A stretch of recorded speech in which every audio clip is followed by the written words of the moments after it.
Нәрсә ул тәүбә?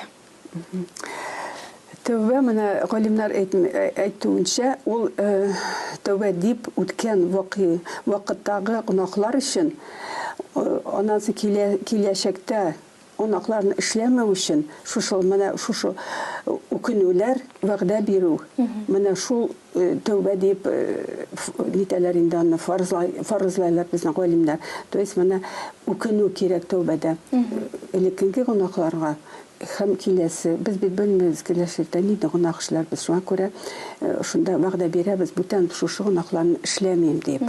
Менә шул тәүбә дип фаразлыйлар инде галимнәр. Менә безгә Пәйгамбәр саллаллаһу алейһи ва сәлләм шундай хадис калдырган. Һәр адәм баласы гөнаһлы, хаталы. Әмма ди, хата кылган кешенең иң хәерлесе кем? Тәүбә кылучы. Шуңа күрә без аңа таянып, ул теге көндә тәүбә дип әйтмибез бит тәүбә кылырга. Без бит инде зур гөнаһларга гына. Кичкенә без теге бер тапшыруда әйттек, кичкенә гөнаһлар өчен без истигъфар кылабыз. Монда зур гөнаһларга кагыла инде бу.